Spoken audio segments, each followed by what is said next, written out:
Hello and welcome to the Hero Spouse. I'm Kendra Ruth, here to answer here to answer all of the questions that I have received. I have received 3, and I will be answering your questions about marriage and midlife crisis. We have 3 questions today, and we are going on a theme. The theme is going to be space. The theme is going to be space and some no contact.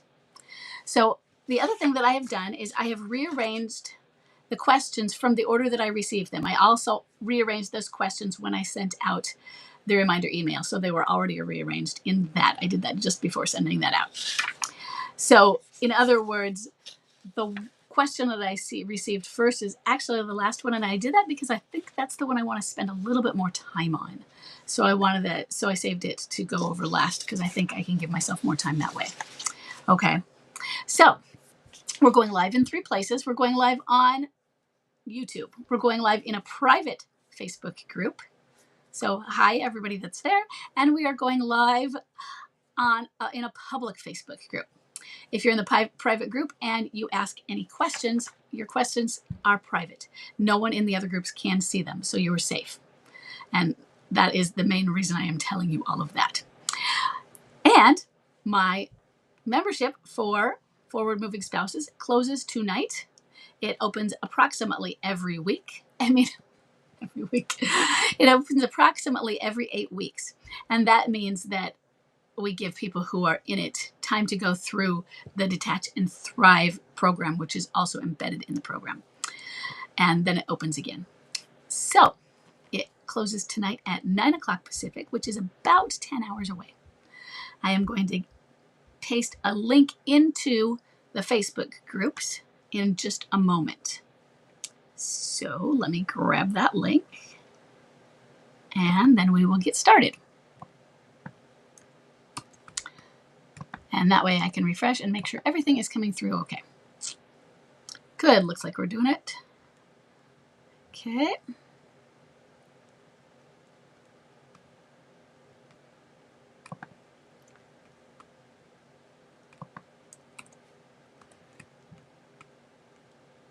Okay.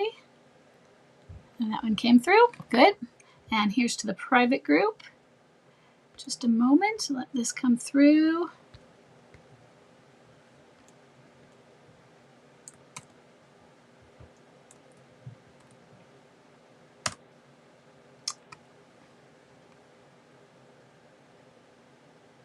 Did I just put the wrong one up there?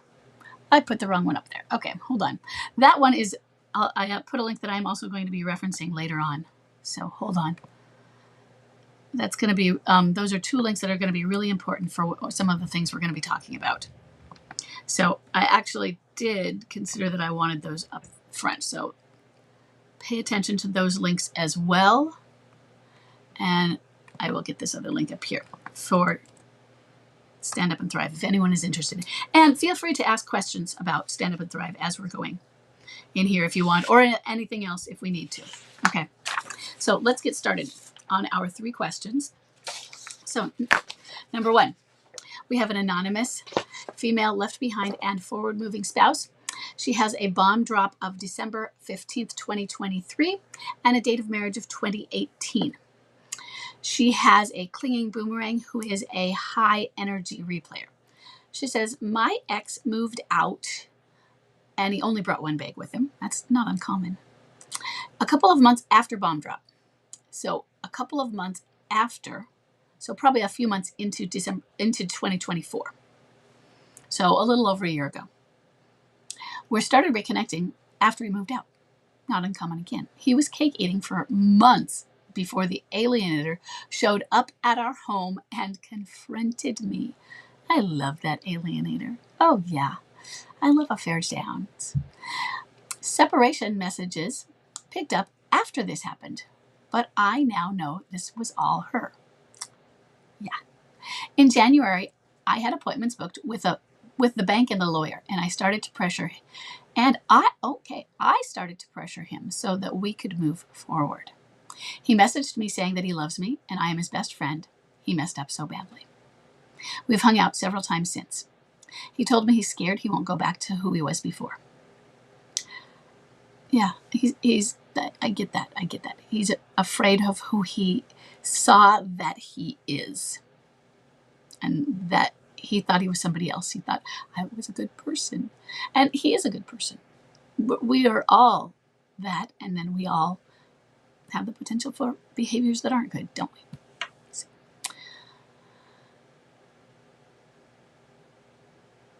He told me that he wants to move home and get back to us. He seems very depressed. He told me he's ashamed and he can't handle how bad he's hurt me. Now, notice he didn't say, I'm afraid of how I'll be able to handle it. He said he's afraid he can't. Okay.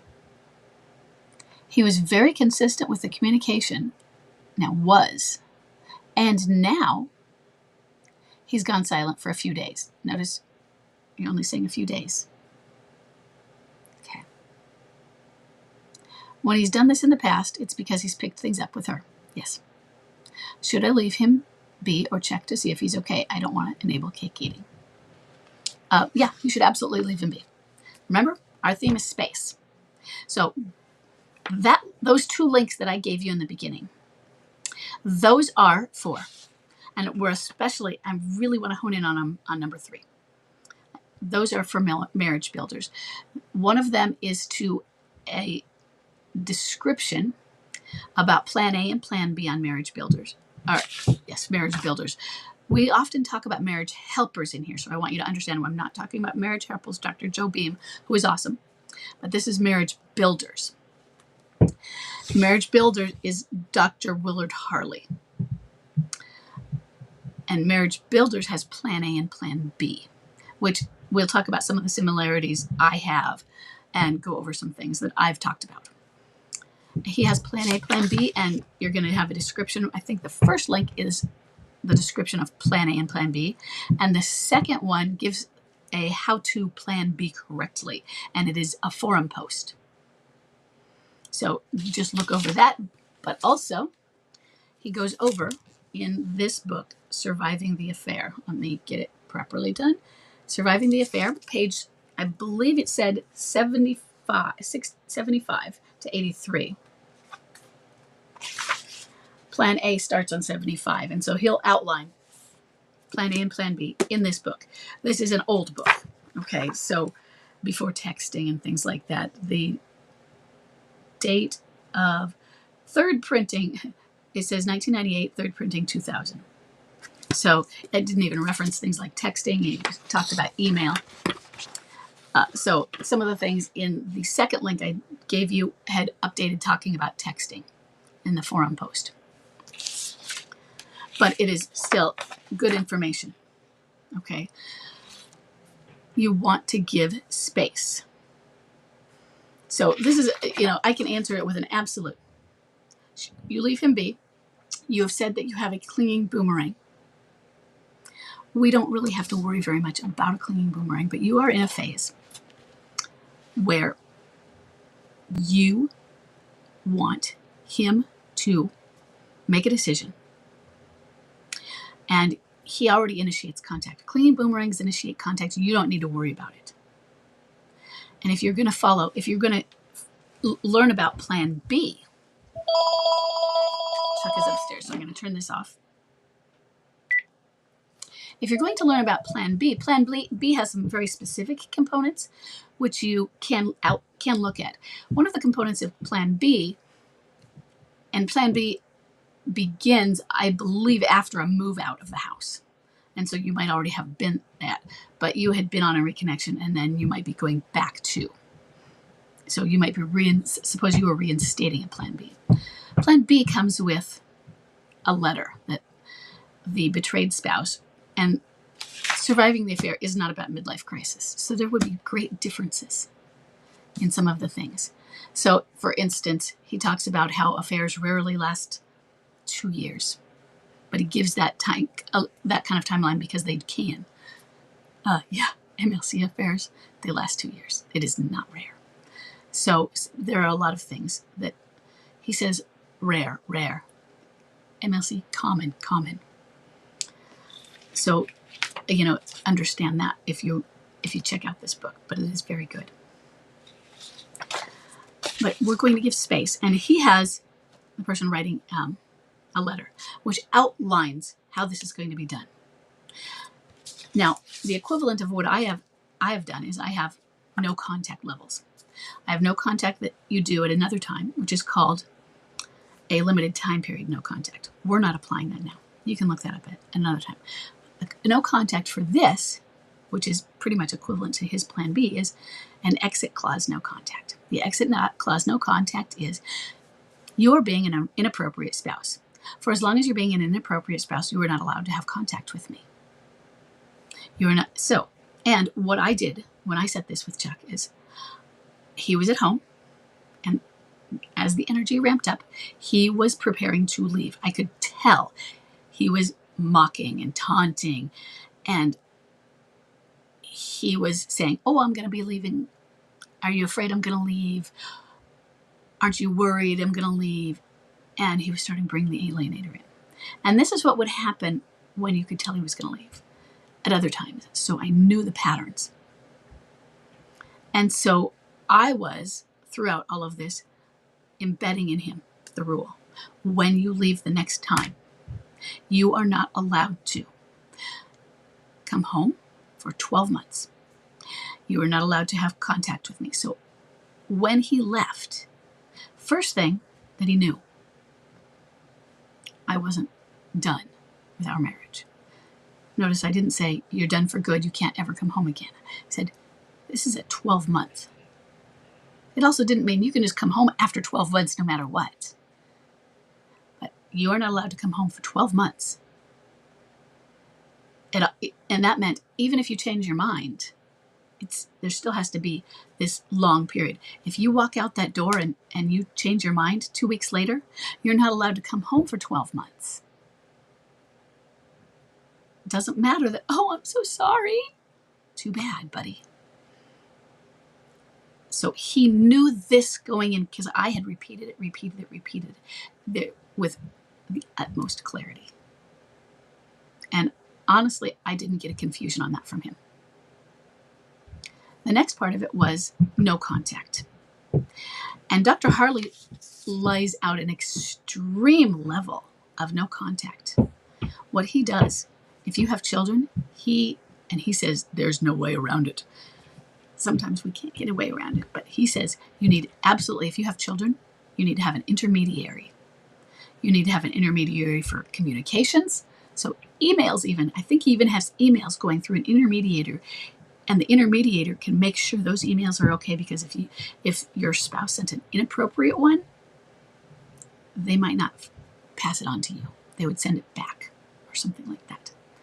But for the children, and not to use in-laws because they might not be as neutral, get an intermediator for exchanging children, everything you can. So there is no contact. He also recommends changing the locks. He also, one of his examples given of a plan B where the wife was the betraying spouse and she left the home, and part of the thing that was going to help her was she was no longer had the comfort of the financial stability and security. And then, as many of you know, this happens, especially the men here know, the courts come in. And in this case, the courts came in and her counselor came in. Her counselor came in and said, go kick your husband out and get back in your house. Seriously. And then the courts came in and made her husband pay. And so it still worked out. It still worked out. But some of the things that we need to do for this separation, the law is going to come in and work against us. And we're still going to do everything we can. Okay? They are going to bring the law in, and the law is going to work against our attempt to fix things. And yet, we have to work within that system, okay? Because we're still working with space. And you have to follow the law. So if the law says, no, you have to be the one to meet your spouse every Wednesday and stand there with them while your children are there, then you have to do it. You have to figure out a way for that, okay? So while you're doing that, Next, you need to, one moment. I have a child out there who is knocking on my door because he's home injured. Peyton, I am not available right now. In 45 minutes, you can show me something, okay? I cannot, you can go, you're going to have to wait, honey. I'll be up in 45 minutes. Sorry, guys. You have a sprained ankle. Okay, honey. She fell on a trampoline yesterday. Dad had to take her to the doctor. So.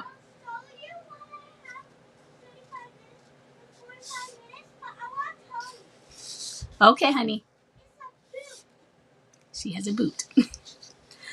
Okay. So, what I'm talking about is going to be valid for all three that we're talking about today, okay? We're doing a no contact. And what I do is I said, you are not allowed to contact me until you choose to no longer be an appropriate spouse. And I don't like that phrasing. So that phrasing is something I use as general. And then you take the phrasing and set it to your situation because it seems very clinical. I don't think I even used that exact phrasing. I probably said it specific to ours. And for my situation, it meant he couldn't have any friends that he had had that were related to the situation. Anyone that had been, there was one person I didn't know that he knew that had been trying to fix them up and pushing them together. So that person couldn't be around. He told me she no longer was. He couldn't be involved with her family, whether they were nice people or not. And I was told they were very wonderful people, even though, they didn't have anything to do with his affair. But he couldn't be involved with her family either. So all of those people had to be out. And then when he did, he was allowed to contact me. But other than that, no. Now, the next thing is that doesn't mean they're not going to contact you. It is up to you to not answer the phone. If you have caller ID, you can choose not to answer. It is up to you to, if you are talking to somebody who is being inappropriate, you hang up. It's up to you to follow through on those consequences. I don't expect an MLC or two. I can say, I expect you to behave appropriately. But we know how that goes. Okay.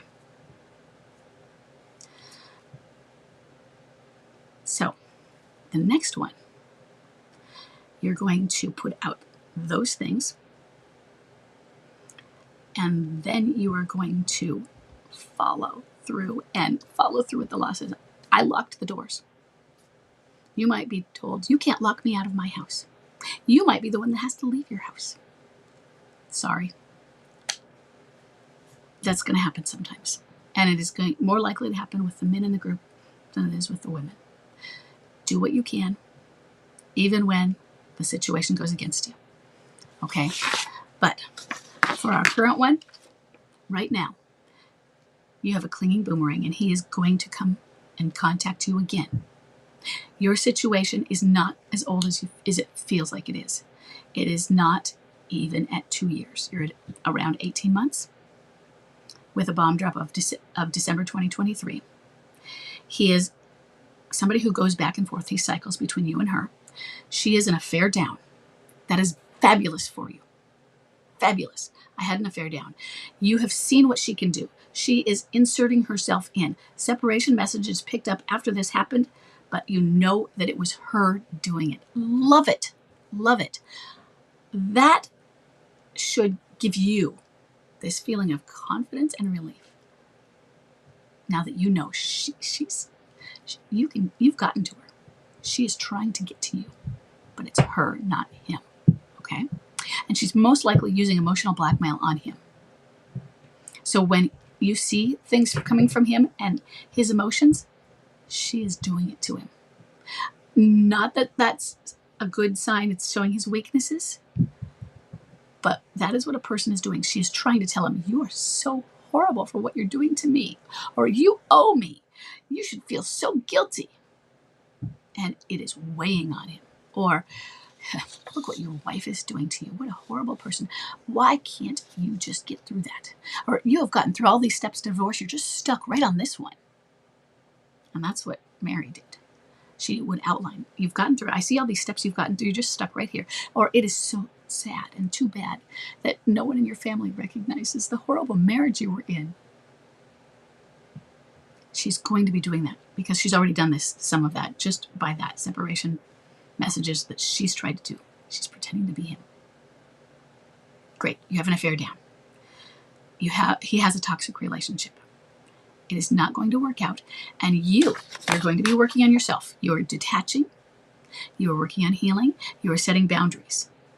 You are staying firm. And when he's not contacting you, stay away. That's fine. And if he does contact you,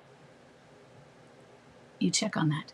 It's like, what's going on? Are you contacting? Why is he contacting you?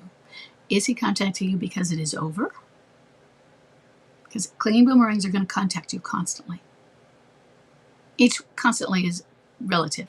Chuck contacted me all the time. I mean, I got a message saying watching MASH. So when I say constantly, I mean all the time. But for some of them, all the time means once every week. So what reasons does he have? Do you have children together? Can you point out, hey, have you left her? If not, don't call me again. Hey, you may not be able to put a block on him. At the same time you do all of these, you put in a reassurance to all of those that he may contact you when. I am still here. You may contact me. I haven't gone anywhere. I'm still here. You contact me when. One of the things that Dr. Harley talks about, which sometimes we don't have the opportunity for, is Plan A. Plan A is basically building the foundation for when Plan B happens. That is how we treat them while they're having the affair before they've left. And the hopes in that are that it'll end the affair and separate those spouses. But we know that with MLC that doesn't work. And we usually would have to go to Plan B. And for Dr. Harley, many of them don't go to Plan B. We go to Plan B. We go to my exit clause, no contact. You get there, and you have to be strict with that. As strict as you can. And for Dr. Harley, he does put time limits on it. You have to put a time limit on what you can do. His time limits are, in MLC time, short. We can't do short for MLC time. He gives 6 months for Plan A, and I think that's great. For you guys as well. MLC time, anybody, any one of you who has had to deal with an at-home MLCer who is a high-energy replayer, low energy as well, but I'm really looking at high-energy replayer who is having an affair, because Dr. Harley's about the affair. And in the affair at that moment, probably limerent, sneaking off, leaving, lying, and you know that they're doing it. Both of you might know. Your MLCer might know that you know about it. And now it seems like you're allowing something. Or they don't know you know, but they did know you know, and they wonder if you know you know. It's confusing. Plan A is how you are treating them without judgment, without criticism. Dr. Harley really wants you to take away the anger, take away the resentment. How hard is that? And he pointed out in one of the examples that he gave, the wife left before the 6-month limit, and he said the husband was going to lose it if it hadn't happened. He wasn't probably going to make it to the 6-month limit. He said he would have started to become critical. It was so hard on him. And I've seen this on many of you. And some of you have done it for a year and 2 years and more. It erodes your spirit. It erodes your mental health. It erodes your physical health. It is dangerous. It is traumatic. And so I do agree, I like this, that Dr. Harley says, usually for most people, I'll put a 6-month time limit on the Plan A. And after that, if the spouse themselves has not moved out, I have a feeling, the example did, since the spouse moved out herself in the example, I have a feeling he has them either kick the spouse out, or in his situation, they might leave, because he talked about wanting the betrayed spouse to surround themselves with people who will support them and family, and wanting them in separate towns if that was possible, but acknowledging that can't always be possible with custody issues. Now, for me, in my position, I don't want you, the left behind and forward moving spouse, leaving your home if you're the one that doesn't have to. We have situations where that's the case, you had to, and your MSC stayed, and there were valid reasons for it. But if you don't have to, the one who wants out gets out. Or the one who is cheating, we call that the one who wants out. They get out if you can. So try to be the one that stays home. And if you can't, then you still, if they won't leave, you might have to be the one that leaves. Take your kids. Do what you can for the kids if you can. That's the hardest, and that's why women stay. That's why women betrayed stay. And that's why women betrayers stay as well. Okay. But if you can, I am all for kicking them out, because I don't want them knowing that you are allowing. Because if you're together in the house and they know that you know, or that they're having an affair, that's what's going on. They know you're letting something happen. You're teaching them how to treat you. Okay. So I'm going to read that really quick since you just came in. Your husband is a boomerang, a clinging boomerang, and he lives with her, and he's lived with her since September of 24. I'm glad I know that it sounds terrible. I am really glad he lives with her. That it does sound terrible, but when they live with the alienator, it can make the relationship, and this isn't a guarantee, it can make the relationship become more real. Suddenly, they have to have real life with that person. And if they are having the best of both worlds, they get the best of that person and the comfort with that person. And they can escape from life with you to the fantasy life. And life with me, for example, is 5 kids, a lot of screaming, a lot of snooty noses, and, Peyton had an accident and Dad had to take off work, and, we've got multiple therapy appointments, and we've got 1 kid with gastric issues, and 2 kids with rage, and 2 kids with ADHD, 1 that we think has it, so probably 3. There's a lot of chaos. You got babies, you've got poops, you've got all of it. Who doesn't want to escape that? I mean, I don't want to escape the babies, but I wish we could escape the chaos, right? And so you have but you also have the financial stability. You have the house. I've got somebody out there who barbecues all the time. Oh, he's an awesome barbecuer. I mean, we've got wonderful food, all of these things. And yet you get to go to your fantasy where you get comfort. He seems to want to reconnect with the children. He's still angry, trying to have the house and the kids. Yeah. I'm glad he wants to reconnect with the children. Does he want to reconnect with the children at the house? Or does he want to reconnect? Is he willing to reconnect with them anywhere off-site? Are the children willing to reconnect? They're 21 and 19, because they get choices in that too. They're adults, even though they're young adults. And that, especially at that age, and do they know what's going on? He's always in a, yes. And he moved out recently.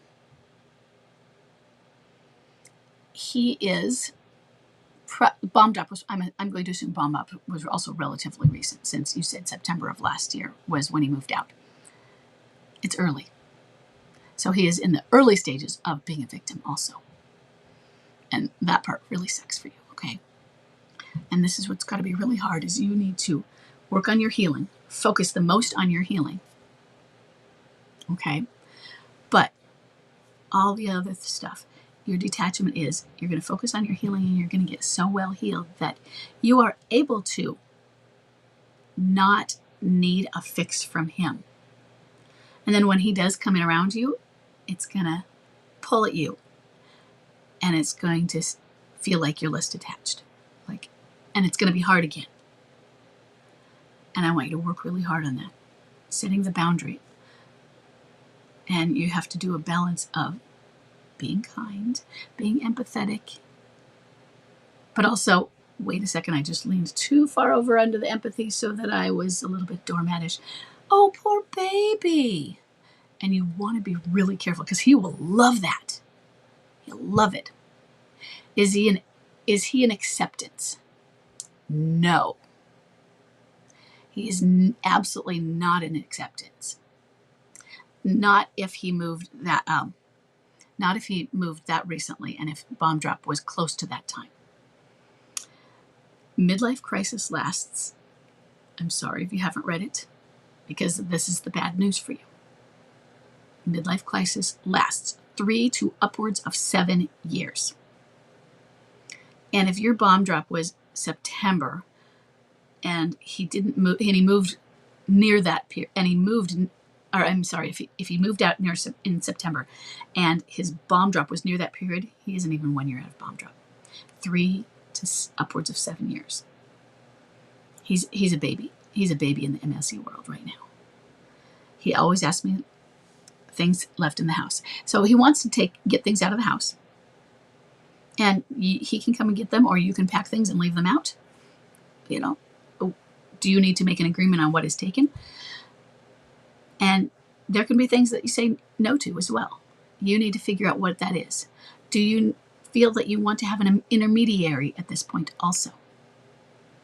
And how strong of this is with the intermediary? Because where there are some of them where I am, is this a midlife crisis affair, or is it simply a limerent affair? Whether plan A and plan B works quickly might tell you, or it might not. But if plan A works and they go back into, if they accept counseling and things work through that, that might show you that this was an affair and they are willing to look in if they become introspective. If they don't, midlife crisis. So he can come in the garage. I like that. I like that there's a boundary to that. I had the same thing. We had a detached garage back then, and he could come into there. So good. I even put the mail in there. Put that stuff in there and let him know these things. Okay, try that. Okay, I'm going to go to number 2. Remember, we're still on the theme of space. So number 2, we have Crystal.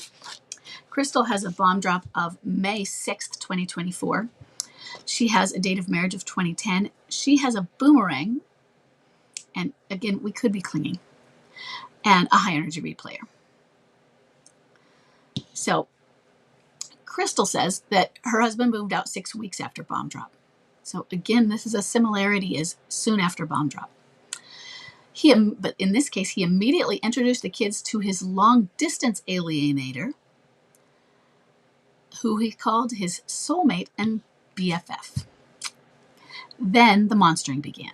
He'd monstered before bomb drop, but I didn't know what it was until after. But before moving out, it was like we were best friends. After bomb drop, but before moving out, it was like we were best friends. Monstering before and bomb. Okay. Spending time with me, made promises, talked about being friends. He was drinking secretly. He ended up in the eye. No, this is after bomb drop. Okay. After bomb drop, but before moving out. Okay, got it. We were like best friends again. And this is not uncommon. You have a bomb drop, and then there's this honeymoon period. Chuck and I went through it. You're shocked and you're afraid, and so you're desperate, and so you're trying to get things back on track, but you're also afraid. There can be hypersex. There can be the best friends, but at the same time they're leaning out. They're wondering about this alienator. All of those things. I don't know why. I'm watching one of something like a half an hour back in my video just popped up on the screen, so something might be going weird in the video. Okay.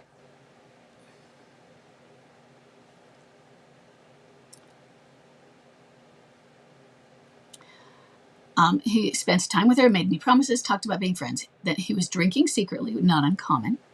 But this part is, he was drinking so much he ended up in the ER. and he almost died from the DTs. So one of the questions I have is, how much of his drinker was he before this? Is he an alcoholic? Was he a heavy drinker before? Does he have a history of this? That is a really big kind of red flag, that he went so heavily into drinking. That's when I truly detached. Good. And things got better for the kids and I. Right before Christmas, he became much nicer, and it has only been improving. That's good. I keep my distance, but I want to encourage nice behavior without making it seem like what he's done is okay. Yeah. Recently, he's been talking to me more, reminiscing mostly about the kids, but also our past, and doing nice things. I don't know how to act. He is still 100% with the alienator, and he visits her, and he's visiting her this weekend. So he's with her, but it's still long distance, so he visits her on weekends, or at least some weekends. How do I navigate this without pushing him away? But also, I don't want him to think that we're friends with what he did and continues to do. Okay. So I'll go back to both questions. Looking at Crystal, though. I get this. First thing with Crystal, one of the questions is, if you're standing or not, because I can not sure, or are you trying to keep it cordial and nice because you're standing and have an idea of reconciliation, or are you trying to keep it cordial and nice because you want to maintain that for co-parenting? So that is one of the thoughts I have in my head. And what you do is you set boundaries, and you are business polite.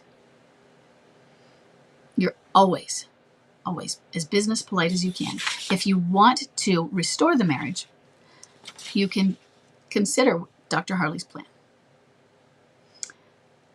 But at the same time, the other thing I'm going to tell you, given that midlife crisis is 3 to upwards of 7 years, you are in 11 months from bomb drop. Okay. 11 months. He moved out. And he introduced the kids to the alienator, so he was already having the affair. So the affair is probably long distance, but probably been going on longer than 11 months, even if it's just barely.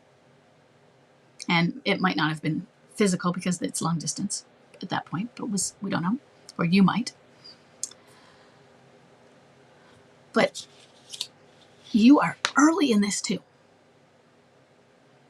So you can apply the plan B, or the strict no contact with intermediaries and the kids. Or you can just go as dark as you need to. Instead of going no contact, you go dark. And if his behavior becomes inappropriate, monstering, he's mean, cruel, then you go the no contact. It's a protection. So I want you to decide on whether you just go dark.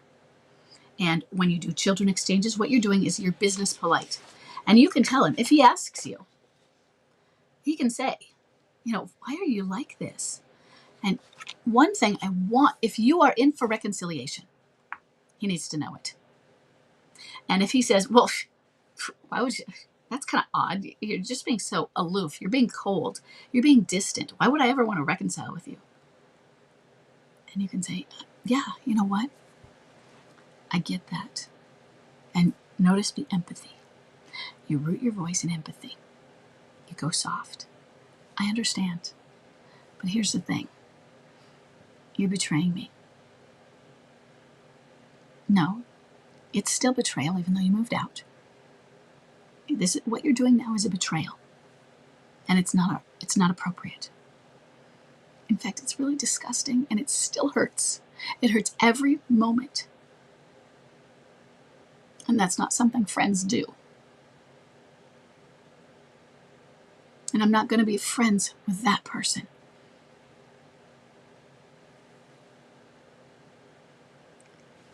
But I would love to be best friends. You were my best friend with the person that I know you can be. And so I'm still here. I'm still here to be best friends with you, with the real you, the authentic you that you can be. I'm still here. I'm even here to help you pick up the pieces. You'll have to do most of that work, but I'm here for the hugs. I'm here to cheer you on. I'm here when nobody else believes you because I do. But I can't do it for you. I have to save myself first. I have to take care of our babies. And as long as you are betraying me, first thing, as long as you're betraying me, you're betraying us, meaning those kids too. And as long as you're doing that, the only relationship you and I have is that we are the parents of those children. And so I'm going to be polite to you because that's what people should do. I'm not going to hate you because I don't. I will always love you with agape. I always hope that I can show you grace. I hope too that I can always be cordial with you, but I am also going to be firm with you and boundaries with you and not let you hurt me. Because what you're doing is hurtful. And so I'm sorry that you feel that I am being cold. But what I'm doing is being protective. And what I'm doing is showing you that your behavior is inappropriate. And then I am not going to allow that sort of behavior into my life. But if you are going to choose not to behave that way, you're welcome to be my friend. Let me know when you do that. That's what you do. And I know that was a really long one, okay? But what I do is you go edit your own. And then you make it a one-liner if you can. You give the message. And what you're doing is you're building reassurance. I did that with Chuck. I built reassurance. And the reassurance was something that took about 3 years to build. First, it was his fear that I would leave. It was, I'm doing all these horrible things. Why would anybody stand for me? Why? You're going to leave me. You're going to leave me. And so then it was him testing, getting worse. And I didn't. But I set the boundaries. I'm not going to let you walk on me. I'm not going to let you do these things, but I'm still going to be here. And I will kick you out when I need to. And I'm not going to let you destroy me. All of those. But I am still going to be here. Oh, you're going to be that way? I'm still going to be here. And yes, I believe in you. I believe in who you can be because I have seen that person over and over. And it took 3 years. And then he believed it so much that he thought he could, break up with one in the morning and break up with the other one at night. Her and me. And I said, no. But I knew that I had built the reassurance that he was at the height of cake eating. And that's when I applied the level of plan B that Dr. Harley talks about. I think it's great to apply it earlier. If it will work. And if it won't, we have to figure that out. Because we're dealing with something a little bit different than what Dr. Harley was dealing with. But I like plan B. Okay. You're going to be cordial. You're going to root everything in empathy. Let me know if that didn't answer anything. Okay. Now I'm going to go back to the questions here. He's been with the alienator since 2022. Okay. So your bomb dropped 2022 and it is now October 2022. So almost 3 years. But was that when your bomb drop was? He didn't move out initially until then. Which means that you may not have thought about a plan B in September when he left, but that would have been, if you had, when it would have started. So consider a no contact, an exit clause no contact, or a plan B type of setup right now. And think about what you need to do to plan that in your situation. And I probably have some articles that are on no contact and the exit clause. And look up plan B as well. So look at the links I looked at, and if there are probably some more information on plan B if you just Google marriage builders plan A/plan B. And I will see later if I have some articles that are on exit clause no contact as well. There might be some in the emails if you have any emails, but there might be some that are out there on the public articles. Okay, I'm going to go on to our last one. And this is the one that I received first and that got me to want to go over plan A, plan B. So we have an anonymous female left behind and forward moving spouse. She has a bomb drop of July 27th, 2023, and a bomb drop and a date of marriage of 2011. She's a clinging boomerang who is a high energy replayer. She said, my MLCer husband returned home 6 weeks ago. Okay, that was it. He had a rental place alone, but spent the majority of his time with the alienator. They had a toxic, limerent drama affair. She is the classic BPD younger woman. I believe he's nearing the end of escape and avoid, which is where Heart's Blessing says they return, and that often the alienator is still in the shadows.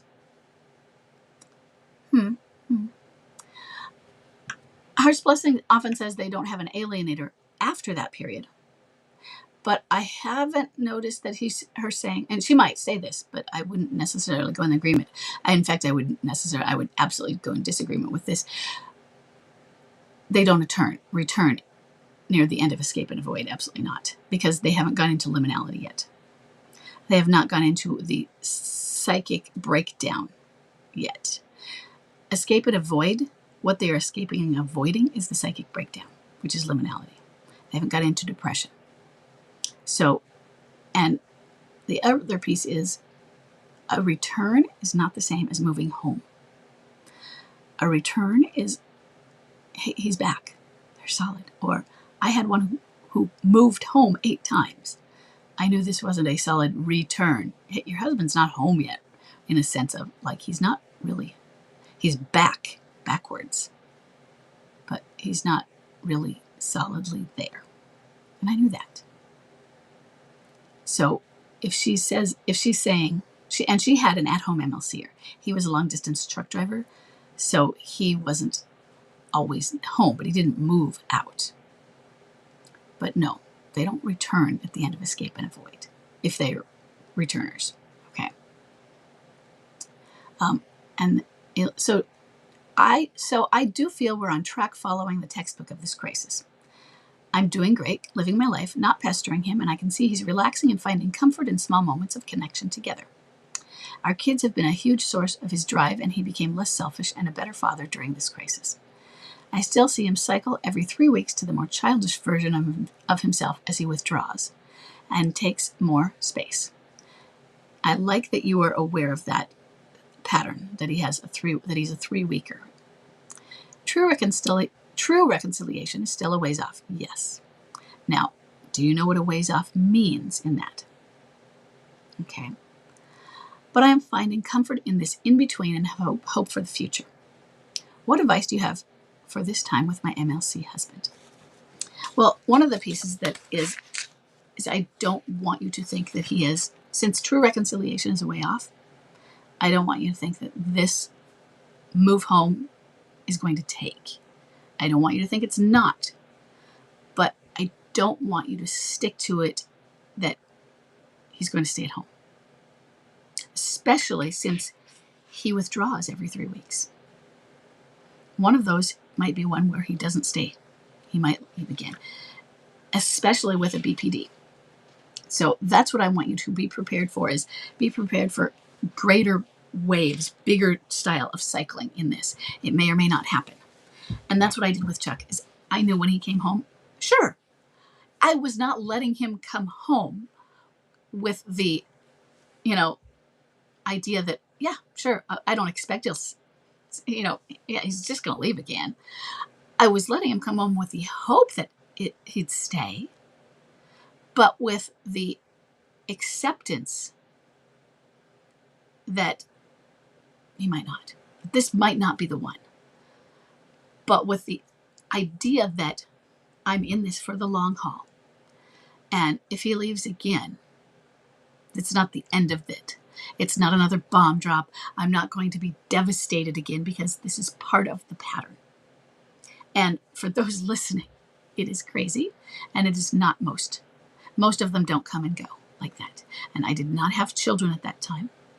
Our children came after his crisis, and we were older and we adopted them because of that, I think.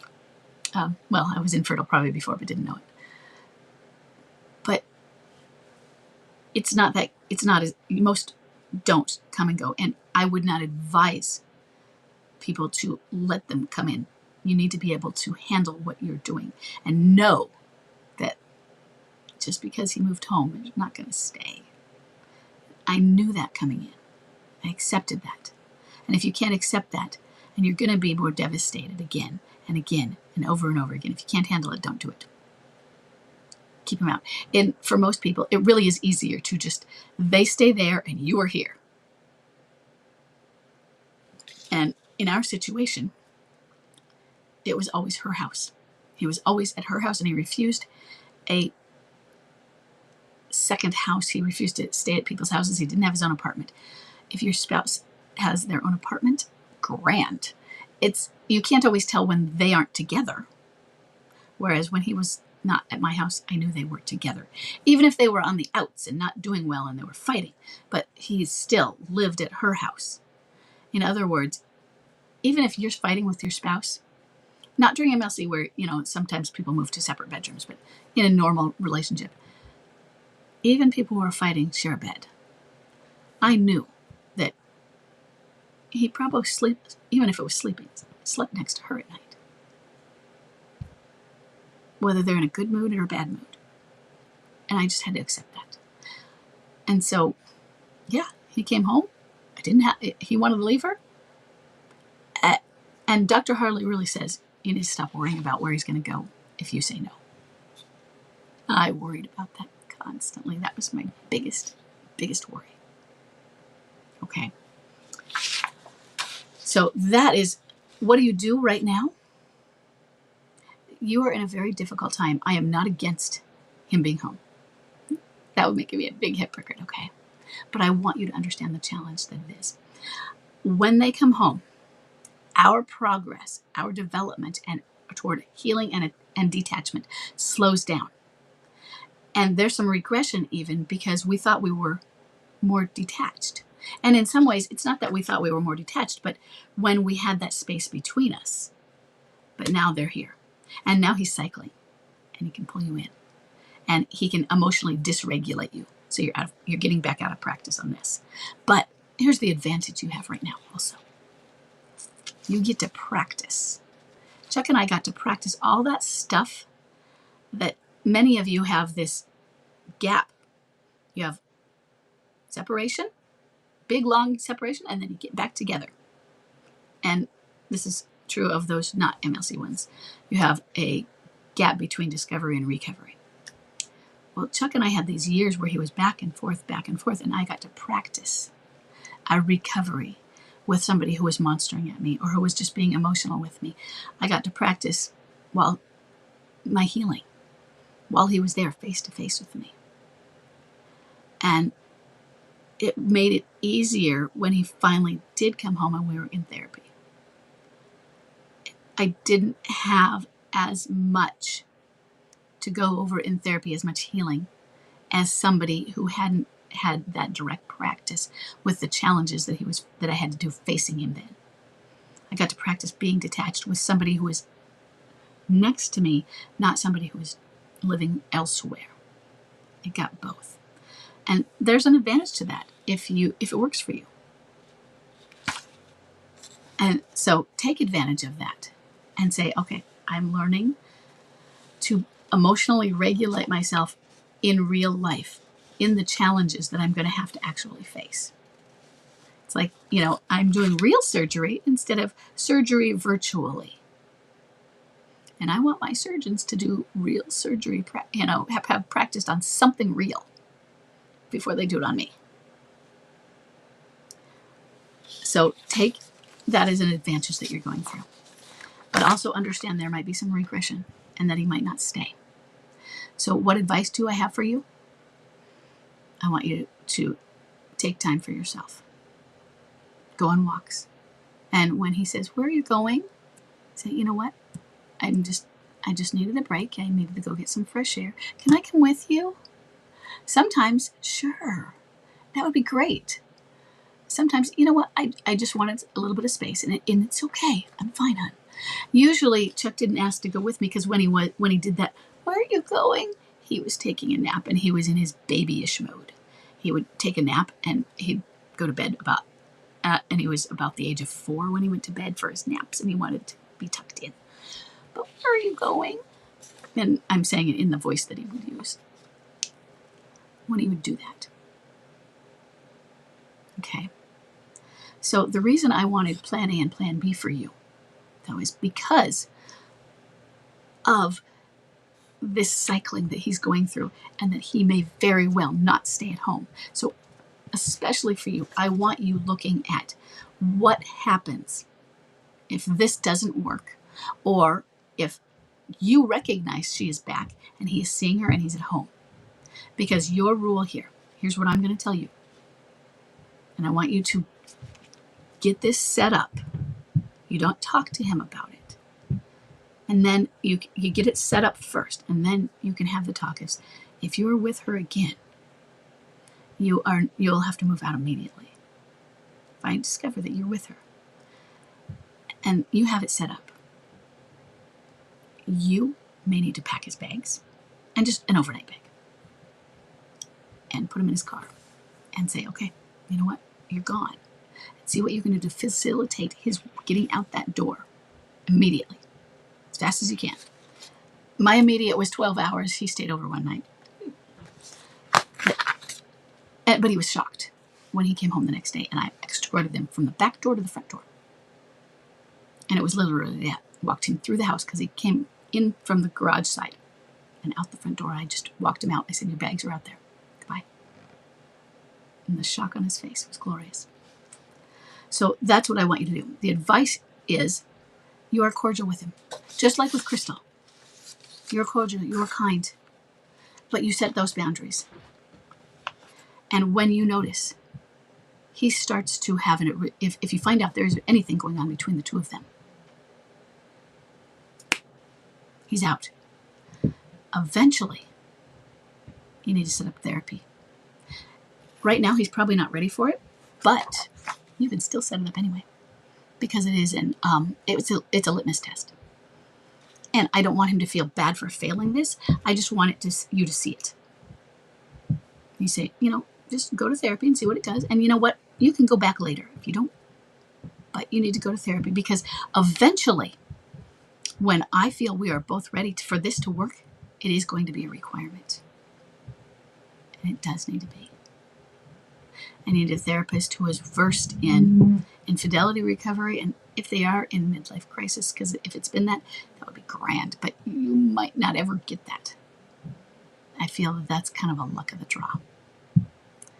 But if you can find somebody who's versed in infidelity recovery, awesome. Find somebody who is emotionally focused, if you can. EFT, emotionally focused therapy. That would be a therapeutic modality that was designed specifically for affair recovery. If you can find that, then that's probably the best kind you can find. But understand, he may not be ready to be introspective right now. He probably has somebody who's doing some emotional blackmail on him, just as the other one, where she was cake eating and where the separation messages were coming from the alienator. You're describing, those are both BPD descriptions. Okay. So I want you to prepare for things like that. He's going to cycle, and he's cycling because of her. He's not ready. If he's still cycling like that, I like that you understand some of these things, but I don't know if you really understand them because of how early it is. If you do, that's grand. So I want you to prepare. I want you to prepare for if he leaves, what kind of boundaries you set. You don't set them in a mean way. You just let him know, I'm here for you. I'm not leaving. But while you're not here, I'm not really here for you then. How do you say it that way? Let me know when you're ready. When you're ready to come home, when you're ready to put what needs to be put into us and to build and to believe in us. Because I'm not going to stop doing that. I'm here. Okay? Try that. And let me know how that works. Okay? Okay. We did our 3. We talked a lot about plan A, plan B, and the exit clause, no contact. So let me know if you have any more questions about those topics. You can send them, the exit clause and plan A, plan B, you can send them in the submission forms, because those are some really good topics that we should try and be covering and giving space. That is it for today. Remember that Stand Up and Thrive closes tonight at 9 o'clock. And anybody who has, if anyone signed up, we do have our next meeting in 1 hour. So if anyone signs up, you can go to the dashboard and get yourself into, if anyone signs up, you can sign yourself up onto the courses, the live sessions on the dashboard. And that would mean somebody could be already popped into today's group coaching. So I will see all of my Thrivers in an hour, and I'm going to go check up on Peyton and see about her sprained ankle.